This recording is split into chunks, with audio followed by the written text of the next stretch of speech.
Alors, je suis Hyung Lorik, je suis premier dan de Haedongumdo, c'est le sabre traditionnel coréen.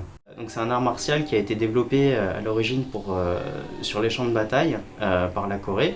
Parce que donc en fait l'idée c'est que la Corée, lorsqu'elle se faisait envahir à gauche à droite par ses voisins, et se battait toujours en sous-nombre. Et du coup il a fallu développer des techniques pour se battre à un contre plusieurs. Et donc en fait le Haedongumdo reflète ces aspects de combat en infériorité numérique avec des techniques qui sont amples, larges, fluides, rapides.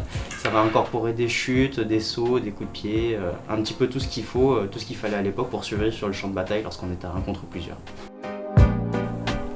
Est-ce que vous pouvez parler un peu de votre club ? Oui, alors le club, l'association s'appelle Toulouse Haedongumdo. On a une page Facebook qui porte le même nom.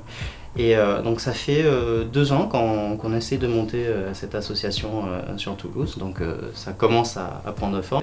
Il y a une bonne réception globalement, les gens sont curieux de venir pratiquer. Et nous on est curieux de partager aussi cet art martial qui est encore un peu méconnu en France. Et vous avez des projets pour votre association à l'avenir ?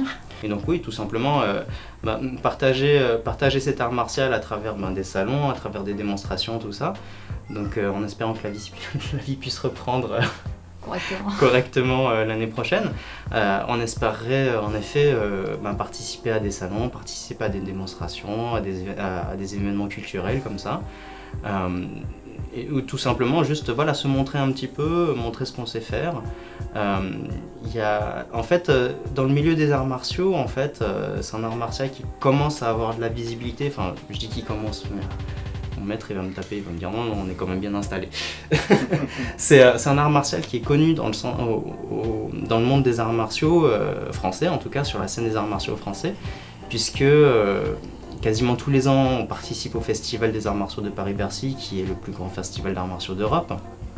À chaque fois qu'on est en représentation à gauche, à droite, là je reviens d'une démonstration à Nice, où les gens ne connaissaient pas forcément. Dès qu'ils voient le Haedongumdo, ce qu'on peut faire, ce qu'on est capable de produire avec des sabres, tout de suite ils accrochent beaucoup, ça plaît beaucoup aux gens, ils nous demandent de revenir,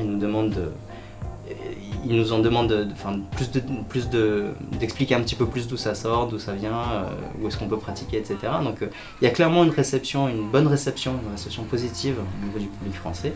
Et du coup, il n'y a plus qu'à rester, il n'y a plus qu'à développer, il n'y a plus qu'à avoir des élèves. Et voilà quoi. Alors, j'espère que ça va pouvoir se développer et aussi peut-être avoir plus de festivals des arts martiaux pour pouvoir le promouvoir. Même, c'est sur Paris surtout, il y a beaucoup de choses qui se font sur Paris, mais il faudrait que ça se fasse aussi au niveau de la province. Oui, forcément. La province, excusez-moi. Que ça se développe aussi sur Toulouse, que les gens soient plus réceptifs à ce type d'art martial qui est d'ailleurs extrêmement intéressant. Donc c'est sûr que ça se développe sur Paris, mais il faut que ça se développe partout en France. Partout. Et que les gens, quand ils voient des positions ou sur internet des coupes de sabre coréen, tout de suite ils se disent « Ah, c'est du sabre coréen » et qu'il n'y ait pas des ambiguïtés avec par exemple l'aïdo ou d'autres arts martiaux chinois ou japonais. Donc c'est vrai qu'il y a ça aussi à développer, la reconnaissance de cet art martial. D'ailleurs, il y a un truc que je peux dire au niveau de la pratique. La pratique est ouverte à tous, à partir du moment... Moi je dis les enfants à partir de 10 ans, parce qu'en fait essentiellement en dessous de 10 ans, c'est des enfants qui sont relativement jeunes pour manier une arme, en fait, c'est un peu délicat.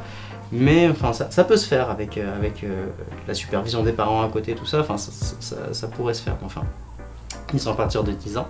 Et en fait jusqu'à très tard, parce qu'en fait l'idée, comme je vous dis, le Haedongumdo, l'idée c'est de pratiquer longtemps.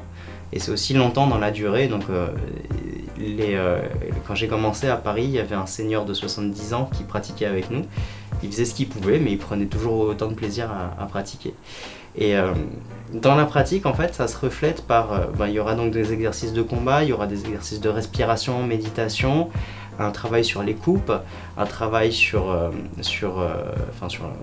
les coupes pour travailler la précision, la rapidité, la fluidité, ce genre de choses. Mais il y aura aussi des parties, par exemple, bien plus artistiques. Il y a une partie qui s'appelle le gumu, par exemple, qui s'appelle la danse, c'est la danse avec le sabre, en fait, où là l'idée c'est vraiment d'utiliser les techniques que l'on emploie sur le champ de bataille pour découper des gens, mais de façon artistique, avec une jolie musique, avec une jolie tenue, tout ça.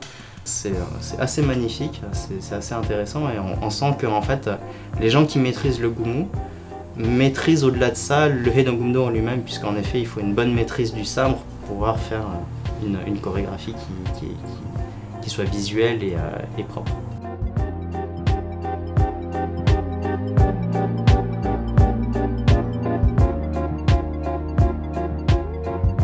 Je vous remercie beaucoup pour vos réponses. Merci pour et pour tout. Oui, merci à vous. Et au revoir. Au revoir.